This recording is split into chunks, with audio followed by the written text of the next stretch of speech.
So hi everyone, I'm May. We're gonna just get started, and then as I chat with you guys, I'm sure more people will join, and that's great. I see more people are joining already. So this is a talk about future ready for STEM. And you know, when Baker and Bloom staff had asked me to do future ready, I feel that this is a crazy broad topic. And you know, coming from having a decade of industry experience in terms of engineering, and then now having almost a decade of experience teaching in Hong Kong, now you know how old I am. But on top of that, I think, you know, I feel like there's just so much to cover. So what I'm going to do is I'm going to divide it into, you know, sort of backwards. The reason why is because whenever we are trying to make sure that our kids are ready for the future, we're always trying to make sure that you know, they can get a job eventually down the line, or a good high-paying job. And in order to prepare for that, we want them to be able to get to a good university or college. And then, of course, from there, you want them to be able to succeed in high school, as well as maybe even boarding school, which is quite popular in Hong Kong. And then, of course, before then, you want them to really excel in upper primary and lower primary. So my background, coming from NASA and from Lockheed Martin and Microsoft and Accenture in Silicon Valley, gives me a very convincing personal perspective into what the future job market will be like. I mean, just to give some perspective, when I was working at Microsoft almost now 20 years ago, we were already doing all those sort of Web 3.0 stuff internally within the servers. It's just that it takes actually a whole decade for a lot of the internal software that we use as a software developer and tech, you know, techie person, I guess, to adopt, to allow the market to adopt. And then another example would be when I was working at NASA, I was working at GPS 3.0, which is a completely different set of satellites for GPS precision that is so precise that that how precise it is actually classified. However, if you look back at our current GPS and we think that it's actually quite good, it's actually the same set of GPS satellites that we've been upgrading since World War II. So that's actually GPS 1. We've been mainly just upgrading the software on the client end. So I think understanding how the world functions in this 21st century, in terms of predicting the job market, nobody can predict the job market, but we definitely can see something that I would like to call an inflation in tech skills, right? So when, you know, when we're in the job market and we're interviewing candidates, you have a smartphone, I have a smartphone, right? So then when we're interviewing, what makes one candidate different from another? If we all have smartphones that have access to the entire internet of things and information that can enhance our brain's function in terms of memory, in terms of how many addresses and phone numbers we can call up on a second's notice, or our performance in terms of doing calculations and graph charts, right? So I think learning how to be future ready is a little bit counterintuitive. I think a lot of, you know, a lot of us who are tech immigrants feel like, oh, you know, being future ready means that I need to do coding more. And so, you know, I'm so afraid of that topic, but I need to push myself to do it. But to me, you know, being very fluent already in technology, I feel that being future ready is actually the humanity, the difference in terms of how you apply the human need to a problem and how you solve a problem that matters more than the actual coding only itself. I think my camera froze. Did my camera froze? um, if so, it's okay. You guys can hear me okay. If you cannot hear me, just let me know.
Hi guys, sorry, the the phone I was using for camera crashed. So I'm going to turn off video so that I will only have voice for now. You guys can hear me okay? All right, so going back. So I was talking about skills inflation. So skills inflation has to do with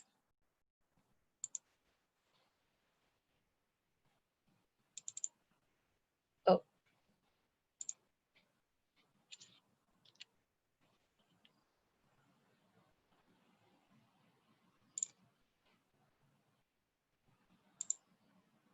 okay. So we were back in skills inflation here in so the difference between no code versus no programming versus no logical thinking. I think this is actually hot off the press. It was just published on August 12, 2020 on BBC. And as one of the articles about how now you can use one of the no code applications and develop an entire clone of Twitter that functions exactly like Twitter. So what this is projecting is basically a future where everyone can do coding. But I think one thing that's misleading about this article is that no coding is not the same as no programming. And that is also not the same as no logical thinking. So one of the examples that I always like to use is, for example, many of you are familiar with MIT Scratch. So MIT Scratch or MIT App Inventor is something that by the definition of this category would actually means no coding. It's because you're actually not writing lines of code. However, that is not the same as no programming. As you're dragging a button onto an app, you still need to know what kind of if then else case do you need to handle. So this skills inflation means that every single high school student should know how to do logical thinking very well, should know some programming, and definitely should know at least one coding language. And that has to do with understanding the limitations and flexibility of what it means when something is being offered to you that has coding versus when you're doing it by drag and drop. So being college ready, I want to just do some examples in terms of portfolio. I think the key thing for parents when we're worrying about applying to college is grades, number one, and then the SAT, and then or ACT or whatever international exam that you need to take. And then the second thing is actually nowadays portfolio. It's pretty standard that every single university now asks for some.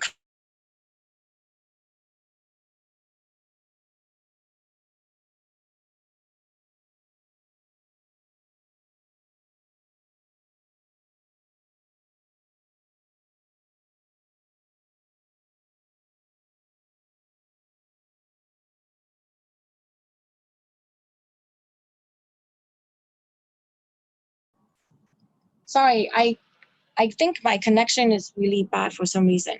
I keep crashing. I'm going to start trying to log on in my other laptop as well, just in case. So the key thing about portfolio that I want to mention is that you want to make sure that you always combine three things in there. Number one is the student's passion. So for example, in here, we have the student who is very interested in the Avengers. And if in Avengers movie, there is an Helicarrier. But as we all know, that whatever looks cool is likely not physically possible.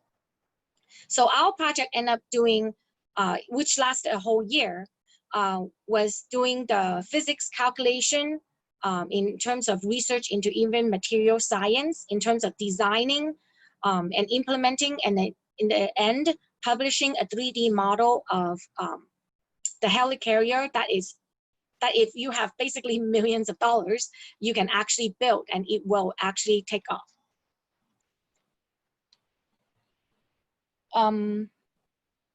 So I think the key thing in here, can everyone hear me? Can someone respond?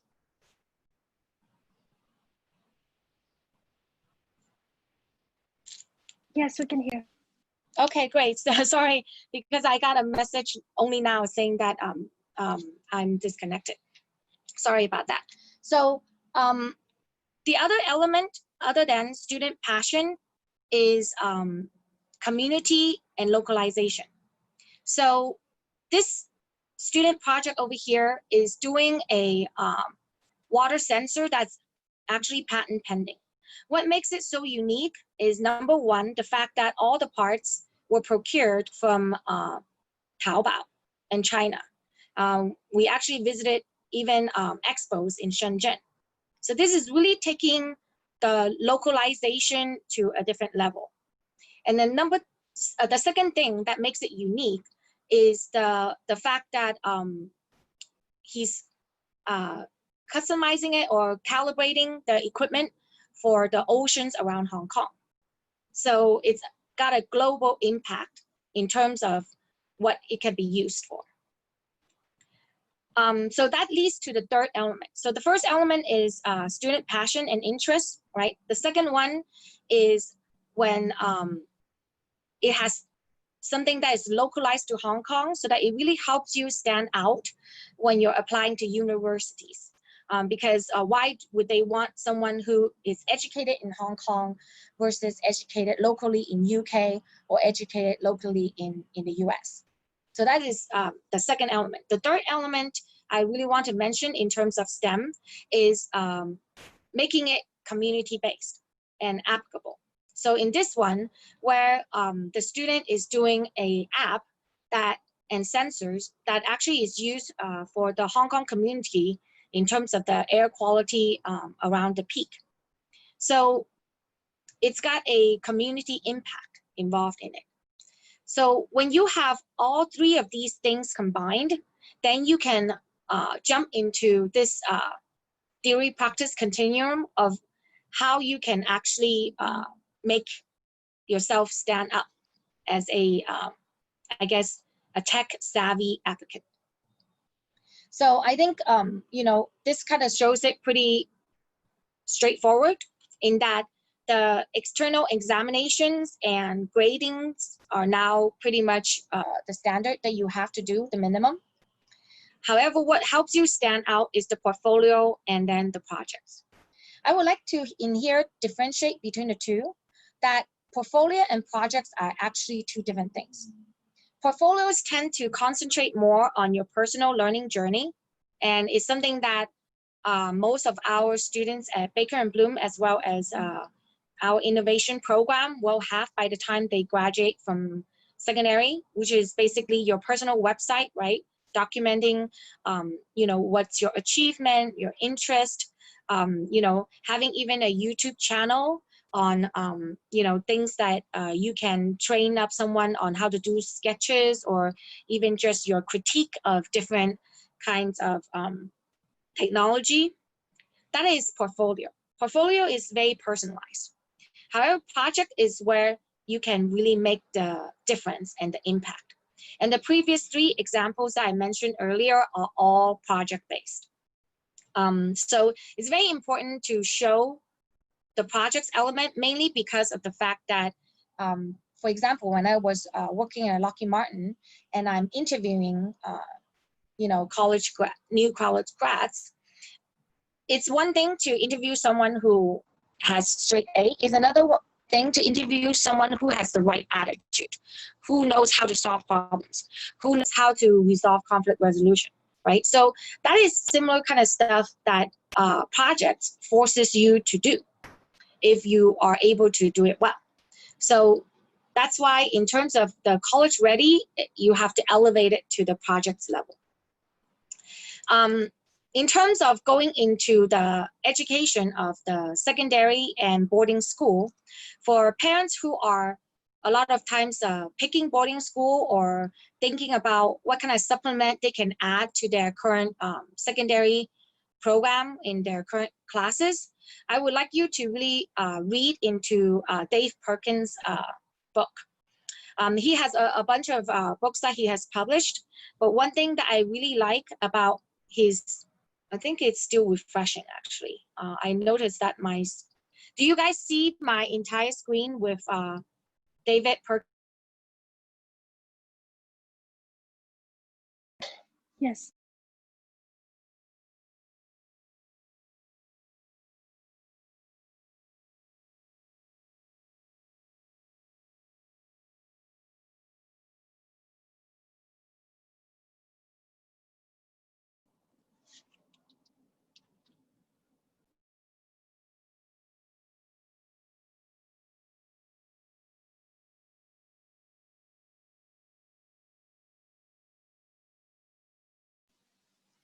May, we can see your screen, but we can't hear you again.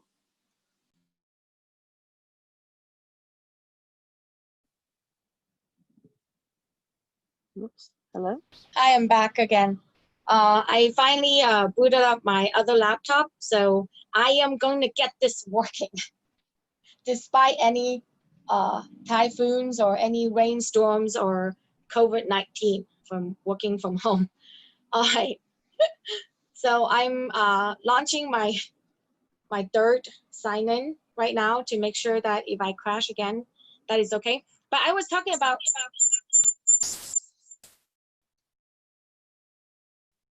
all right. So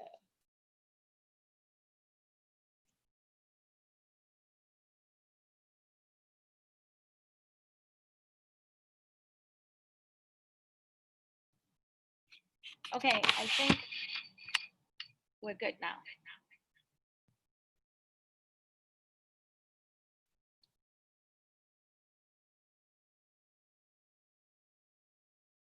Okay. All right. So David Perkins is from Harvard Ed. So he's very reputable in the education field. And his key learning that I truly believe in and implement is basically whatever that's not in exams, whatever that is not going to be practically applicable in the real world, do not include it into the secondary education. That means that we are supposed to be brave enough to throw away a lot of stuff before we're willing to add the coding element into our schools. I think one of the things, if you have been listening to Renee's talk, is how we've been overloading the students with homework. And that's because we've always been just adding more and more and not subtracting anything. So for example, in high school, we're all, very avid learners of doing the quadratic equation or a lot of these kind of graphs that has to do with the integration and things like that. But then when is the last time that any of us actually used it? Versus, how about big data? What is big data? What is the data that is being collected on me right now when I'm on Instagram? What kind of analysis, what kind of program can I run on the big data that we are currently using, or when I'm shopping on Amazon, or even personal finance? All those actually is something that should be covered in secondary school, because it's a life skill, which means that every single person should actually know it. Not only if you major in econ should you know personal finance. And it shouldn't be something that is so important that we instead we hide it into the university level. Another thing that is a reflection of this trend actually have to do with the fake news or misinterpretation of fake news. The reason why a lot of times we don't know how to differentiate between them actually have to do with the students and the teachers not being well educated into learning about statistics and how to look up sources. So this is where I would like to, sort of, if you are, trying to augment your child's secondary education, obviously I highly recommend Baker and Bloom. The main key thing is, of course, the fact that every single STEM teacher here is very comfortable with technology. And we are technology enthusiasts.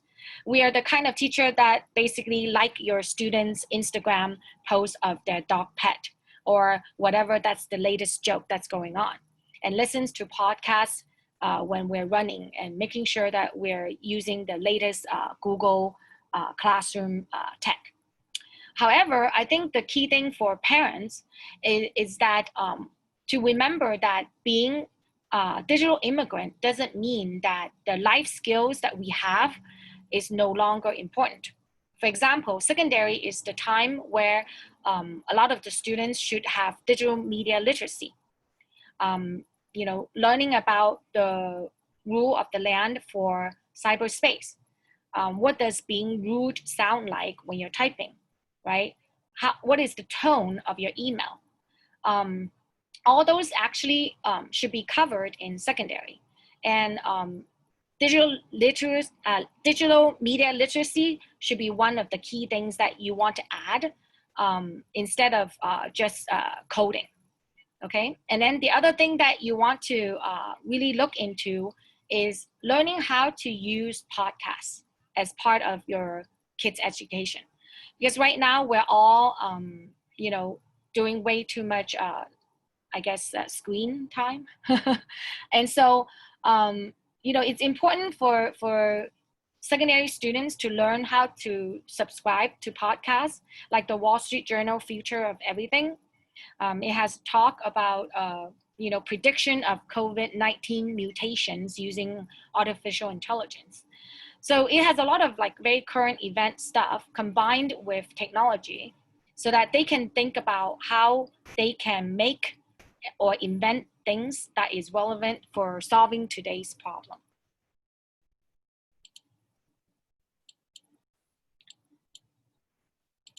In terms of the school design, another thing I want to mention and highlight is looking at STEM in terms of, are they actually having STEM from the infrastructure, or are they actually just use it as a Band-Aid, as an add-on? My son actually goes to local school in Hong Kong, and most of the local schools in Hong Kong, unfortunately, have STEM as an add-on, as an afterthought. You can see that they buy a lot of, Arduino or Makey or other kind of hardware, but then they're collecting dust at a corner because they only get to have 1 hour a week on STEM. And that's how they are satisfying the checkbox for that. That's actually not the correct way to go about it. If you implement STEM like the image I'm showing here as the skeleton or as one of the systems integrated with the rest of the subject, then you would have examples like this, where you're combining what's happening in the news with what's involved in terms of the genetic research, and then this is actually covered in biology, in GCSE biology, because you're learning about cell structure, what makes membrane, learning about why soap and alcohol both kills any kind of virus and any kinds of bacteria upon contact. All that is relevant to the secondary education. So it's very important for the secondary students to feel inspired. I think that's the key. Once we get to secondary, a lot of the students are really into the checkbox mode. And many of the students who come into Baker and Bloom has, for over the years, I've noticed, lost a little bit of their dream, so to speak. They would come in, earlier, because I've been teaching at Baker and Bloom since 2014. So I've seen really students grow from primary to secondary. When I meet them, a lot of them, when they were in primary, they have, their interest. They're very vocal about it, not shy about it. Over time, as they keep getting beaten down by, whatever the weird education ecosystem that we have created in Hong Kong, that is all about ranking of schools to ranking of students, they are no longer willing to take risks. That's number one. And number two, they're no longer willing to fail. So because they're no longer willing to take risks and fail, they're also no longer willing to voice out what is their passion, what's their interest. And so a lot of times I feel that when I'm teaching at Baker and Bloom, I'm actually just conversing with the student and trying to create a comfortable environment for them to fail and for them to reach out and say that actually I like Avengers. And liking Avengers is gonna get me into a good university because I'm using this, and that to make sure that I have a portfolio that is, amazing. So I think, it's very important to make sure that you have that integrated. And then of course, the second thing is being hands-on. I think a lot of the international schools in Hong Kong have very nice maker spaces, and they look very clean, which to me as a STEM director is a little bit scary, because if you are actually working with stuff and messing around and trying and failing and then trying again and failing again, it's pretty hard to keep things very, very clean and pristine. So I think, when we parents are doing school visits and looking at maker spaces, be very wary of spaces where if it's in the middle of a school year and you're walking in and everything is very pristine and beautiful and you have like the most expensive equipment, but then is it being used? I think that is one of the key things that you really have to pay attention to when you're looking at maker spaces and boarding schools and international schools. Because this, at the end of the day, kind of goes back to, the teachers, training, as well as the teams of teachers' willingness to integrate everything together so that no one single subject become an island by itself. So in here, you can see where, we are doing the periodic table, but then we're personifying it so that each student can remember the function and features and properties of the element a lot better. Because now it's not just a element in the periodic table, it's actually also an autobiography. So for example, one of the students picked osmium as her element because it's the rarest metal on Earth. And also she loved writing. So it's also the metal that's used to create the very tip of the old style ink pen that we use. So, I mean, she has presented her, autobiography over a year ago, but I still remember it. And I still remember certain properties of osmium because of her.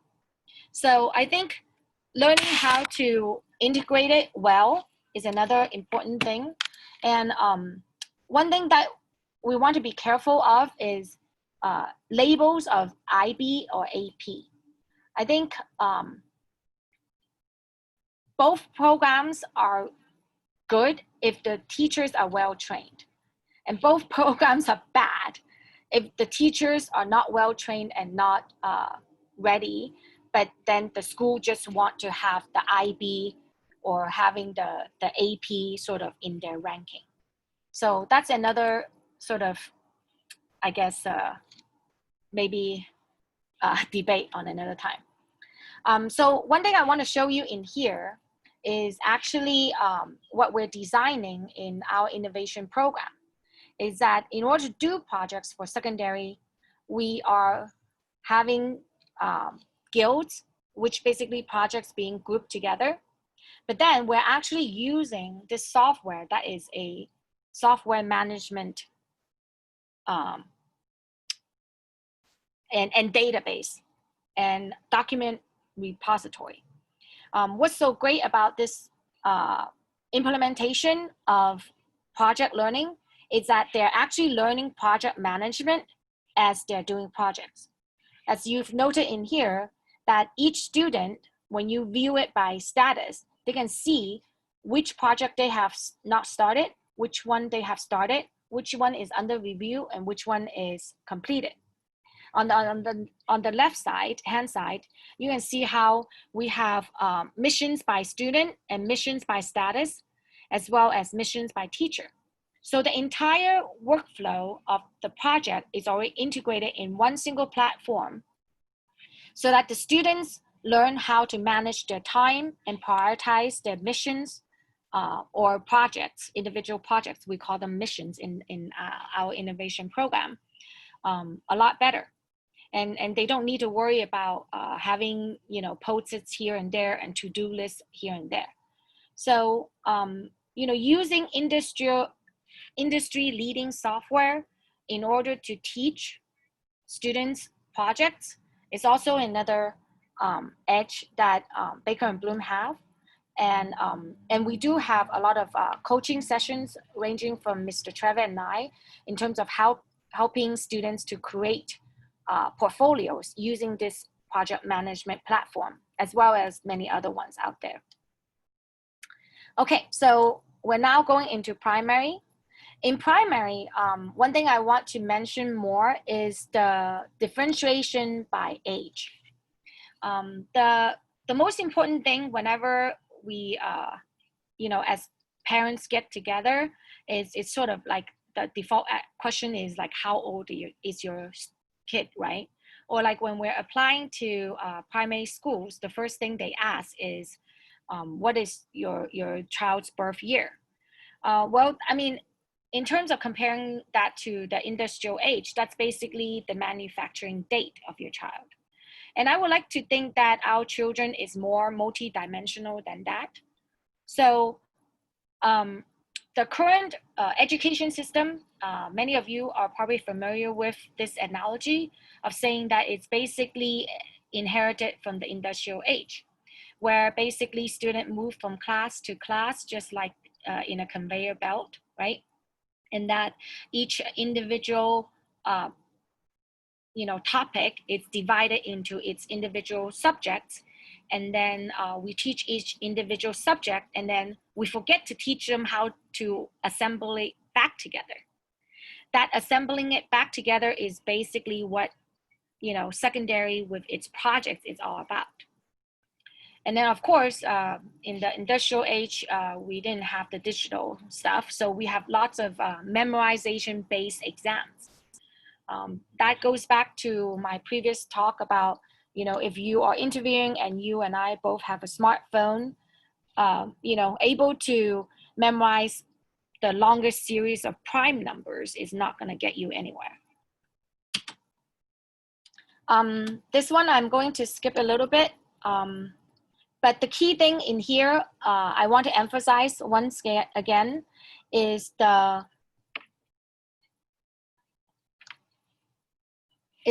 localization and also the current events, even in the primary school.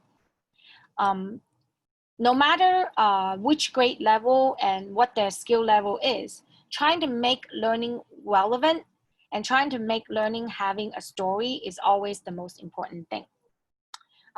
In the primary, this is where I emphasize a lot more in terms of making the environment fail-safe, as well as current in sciences. So for example, during the COVID-19 period, before learning centers have to be shut down, we were still hosting very small classes. And we're learning about how germs spread and what is the difference between a bacteria and a virus, and how that becomes a cold or a flu in our body. So making every single you know, news that the students or the kids already get exposed to as part of their learning journey and lesson is very important. And now, of course, the second thing has to do with making it a fail-safe environment. This I'm very, very passionate about, especially for primary students. I think the Hong Kong parent mentality of being afraid of losing in the beginning of a competition or trying to excel, 即係贏在起跑線 is the Cantonese expression. It's actually very misleading and very narrow-minded, because our child's brain does not need so much trimming and does not need so much of their creativeness being educated out in their primary school. And that's what's happening a lot in Hong Kong due to the Hong Kong ultra competitive pressure cooking environment. And that carries out into even the primary school. As a parent, I'm like, well, if my students are not allowed, if my kids are not allowed to fail when they are, you know, preteen, when are they allowed to fail? I am most excited whenever my own kids fail at doing something and then persist at trying it until they get it right. So this is an example in here showing basically, you know, very simple tools. Like instead of grading your own kid or your students by, you know, check boxes and do you end up having the experiment with the exact result that I expect you to have, instead of doing that, you actually have them document the number of failed attempts that they had in the process of building something or in the process of doing this experiment. You know, like I mixed this solution in too early, or you know, we should have grind this piece of leaf a little bit more fine in order to get the chlorophyll out of it. Those are more important for the students to document and for us as teachers and us as parents to care about than the final ending result. Not to mention, one of the things that I would like to emphasize in our innovation program as well as in our STEM program is that I don't believe in labs inside a school, because those are basically back in the days when you go in and you come up with, you have an exact recipe from your teacher that tells you step by step what you need to do, and then with an expected result, and anything different than from the expected result, then you have just failed the experiment. Of course, I actually don't call that experiment. That's more like just following a recipe. So in the engineering world and in the real world, an experiment is where you're actually creating new sets of data. And by documenting the process where you failed or ventured or overlooked something, it's actually creating new data.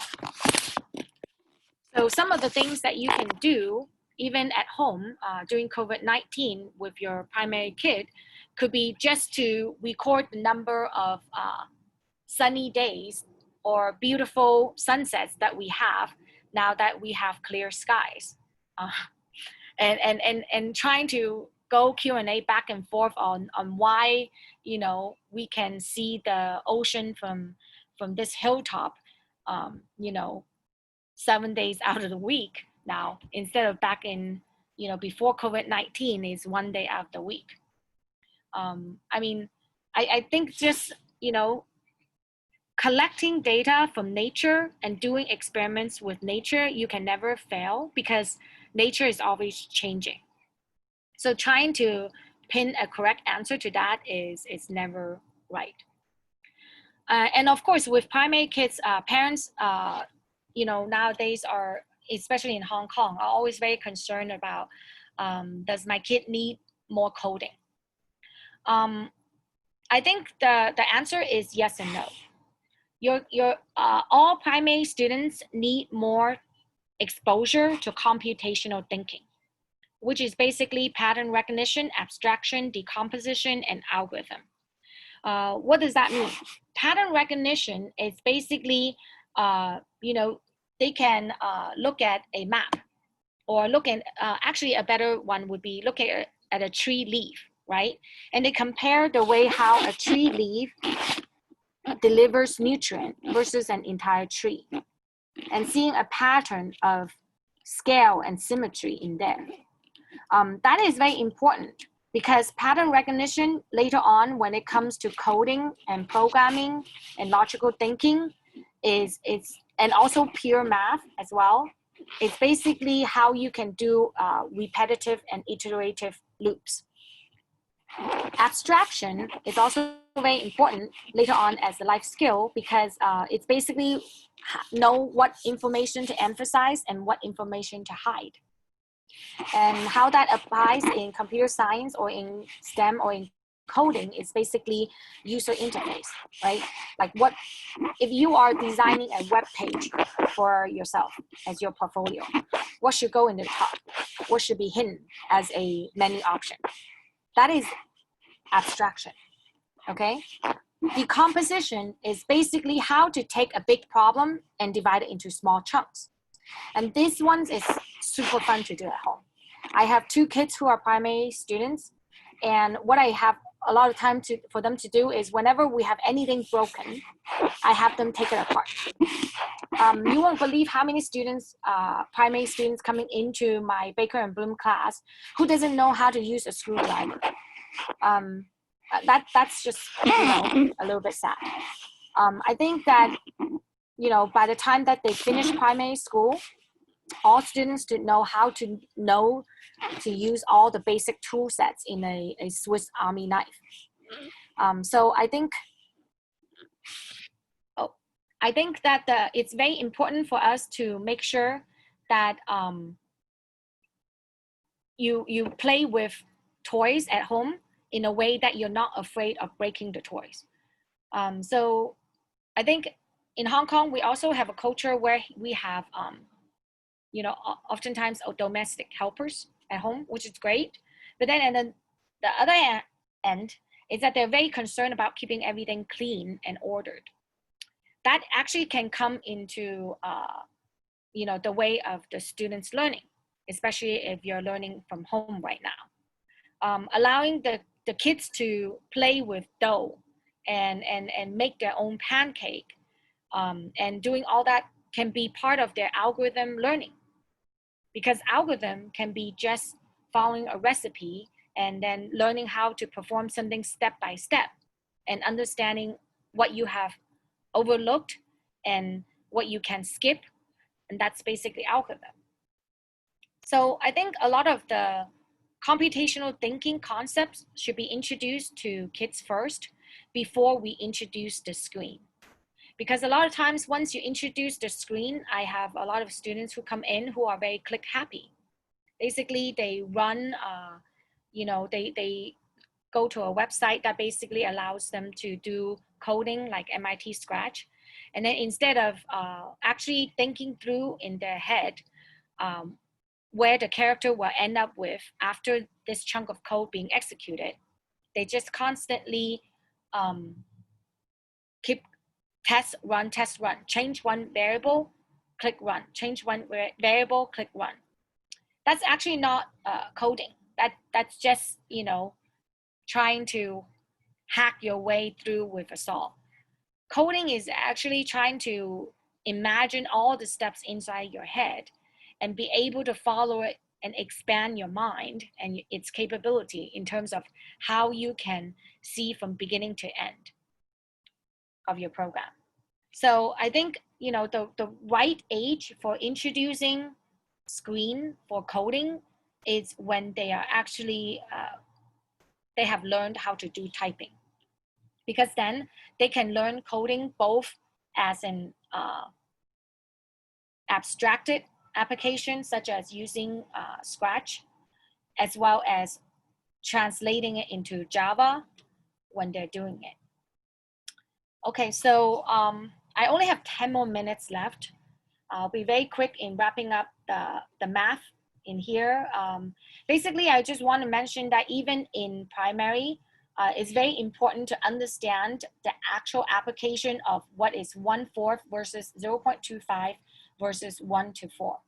I think that's another thing that, like, getting very good at doing worksheets is something that Hong Kong students are excelling in, but how to take a real world problem and know which equation to use, how to, bring in your wealth of knowledge to apply it is the key that is missing oftentimes.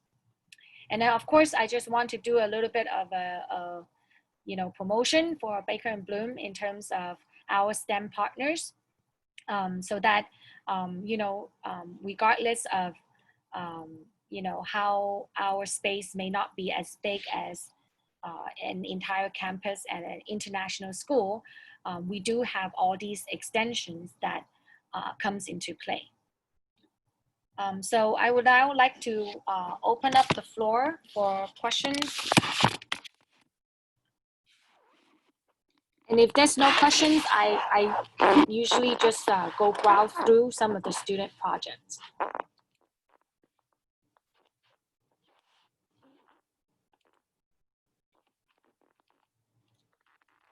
Do we have any questions from anybody? Do you guys want the link to the BBC article?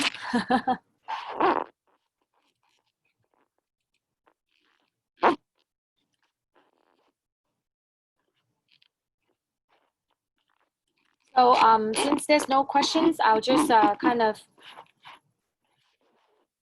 cover a little bit about some of the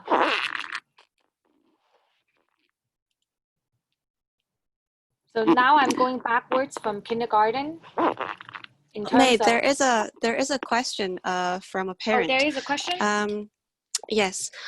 She asks, do students come in with a project in mind, or do they generate the idea when they get to class? Hold on one second. I need to raise up the volume. Sorry, Mayor. So the question was, do parents come with a project in mind when they come to Baker and Bloom, or do they generate the idea when they get to class? Sorry, are you talking about primary or secondary? It's not made clear. Perhaps you could talk a little bit about both.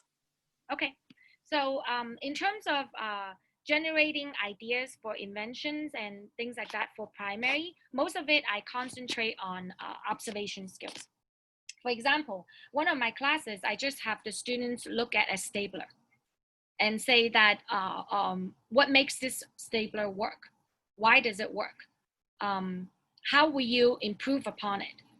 And in the process of going through different objects just in everyday life, you'll discover that certain students have interest in, more like animals and biology. And then other students have more interest in sort of mechanicals and wheels. And so I think in terms of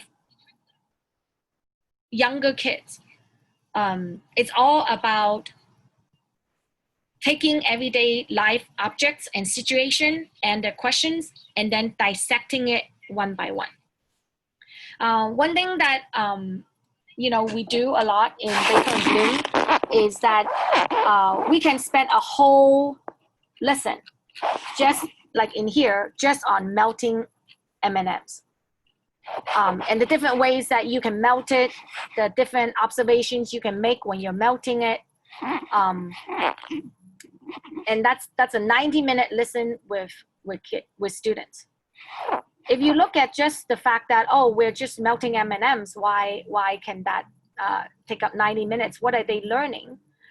They're actually learning a lot. They're learning about solutions. They're learning about saturation. They're learning about weight.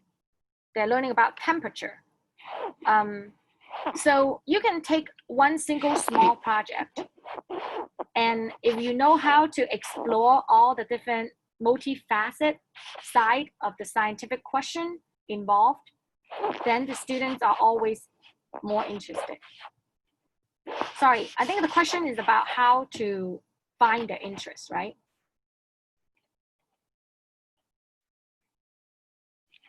I think it's about whether students need to have their own interests or ideas already, or perhaps is there a way that you guide your students to think of different projects to do? I actually prefer them not to have one already set. Because if, I mean, of course, you do come with students who are like super passionate about one thing and one thing only. And I have many, I always say around like 1/3 of my students who come in like that. However, for primary, I would prefer them basically to just have an open mind for exploration, because it's breadth first, right? So you want to help them explore. Like, for example, most kids are really into biology, but then it's not until that they start taking apart toys that they realize that they actually like mechanics too. Or like some kids would sign up for cooking up a steam, and then thinking that they really like cooking and like eating, but then they discover that actually they really like the science behind it. In terms of going into the secondary students, I would say that if they do come in with an interest already, that's great. What I usually do is that I then expand that interest to make sure that it's localized and that it is applicable to community and that you can make it into a project. For secondary, however, I do have quite a number of students who come in who just have very general ideas. Like, for example, coming in and say that, oh, I really like coding, or I really like to help save the environment. Those general ideas are good to start, but it's not going to differentiate their project. So usually a lot more honing and back and forth in terms of understanding what they've done before and connecting the dots and things like that always sort of comes in. So any other question?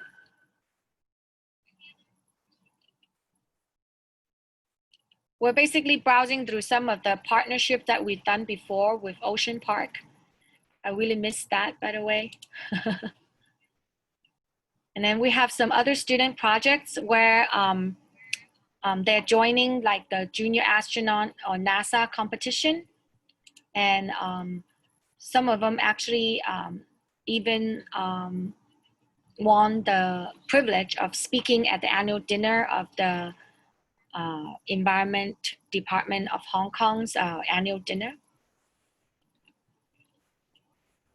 For example, this primary student coming in, she was not very into NASA or space when she first started. But over time, as we become citizen scientists in terms of reporting landslides in Hong Kong to NASA's giant database, or driving the Mars rover in 3D, then it's very easy to inspire them to have a certain interest in various fields. So I think it's very important for us to keep our kids to have that open mind. May, there's a follow-up question from the same parent. The parent is actually asking about secondary student age and asked, does it usually take 1 year to finish the project, or was that just the duration of the class that you gave in the example? It doesn't always have to take 1 year. We have students coming in ranging from only about half year, 3 months to half year left, to some of the students actually taking 3 years. It has to do with the depth of your portfolio, and also finding well, like Steve Jobs said, connecting the dots. So a lot of times what we do is we actually interview the student and the parent in terms of knowing what they've already done before and trying to find a common element that connects their previous experiences. That way, they don't, feel like they have to start from ground zero, and it also adds more depth to, the student's portfolio. So, for example, if you are doing it for 3 years, then the depth of your portfolio is such that you would have a curated. I'm trying to update my screen. Okay, you guys do see it. Okay, good. So for example, when the project first started, the students' writing and description and maturity is very different than when the student has, done number of years of work, and then now he's able to do a lot more in terms of his product design and understanding, and be basically able to produce things that are almost commercial grade. However, you can also have students who come in just for 3 months to half a year to really just massage the existing sort of, I guess, awards and projects and stuff from school, and try and connect the dots into a project where it kind of glues it together into a coherent story. At the end of the day, what makes any secondary student portfolio stand out, it's the story. It's basically telling the admissions officer, who are you and why the addition of you make our student body better. And the more clearly you can communicate that, the better. And of course, Baker and Bloom, we actually have partnerships with college-wise as well. So in terms of like the entire application process and things like that, we are very experienced in that. Sorry, I think I saw a message or a question fly by, and I didn't catch that.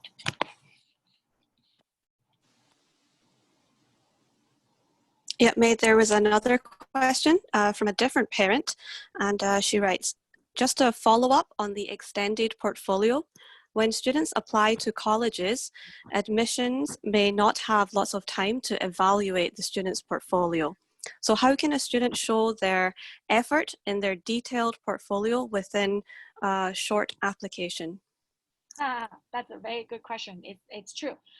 Depends on the university. Some of them just limits it to like within the the 5 pages of slides that they are allowing you to submit and things like that. So a lot of it has to do with how you can present, you know, your slides with images and also hyperlinks in there. And then the other thing is, which is also something that we've been doing for some of our students, is the introductory YouTube video that is just like, I think it's like 2 minutes, 2 minutes long only. You know, knowing how to add music, the right kind of tone, the right kind of presentation, and then using a camera that speeds through certain elements, is something that is that we also do basically for a student portfolio. There's quite a number of universities that basically require even you know, a self-introductory video as part of your student application. So trying to find ways of adding the you know, your, you know, for example, your website into the PPT, trying to show screenshots of the app that you have developed, trying to create the YouTube video that introduces who you are in, you know, even under 30 seconds if need be. It's basically the essence of understanding what you need. It's basically abstraction, right? Knowing what's most important to present. And that's why I always circle back to the 3 important points. Passion, because passion shows depth in your portfolio. Localization, because that justifies why they should accept a Hong Kong student versus a non-Hong Kong student, because you're competing with the entire world. Okay. Third is the community and project aspect, which is that then shows all the rest of the other soft skills that is not very obvious when you're doing a personal project versus a community project. I think that's my time. It's 7 o'clock. Is there any more questions? Is there questions for primary? I think primary is a lot of fun.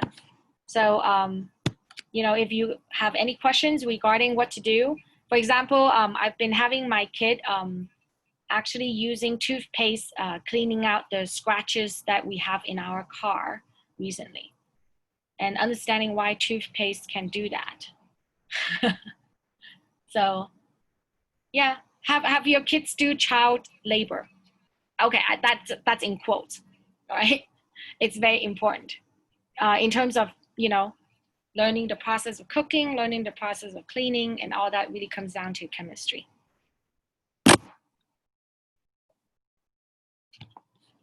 I think there's no more questions. So, well, maybe Mayuk, you can mention a little bit more about some of the other workshop that we're having, and then also follow up, I guess. Yes, thank you, May. Thank you, everybody, for attending this webinar tonight. Thank you for joining us for inspirED Week.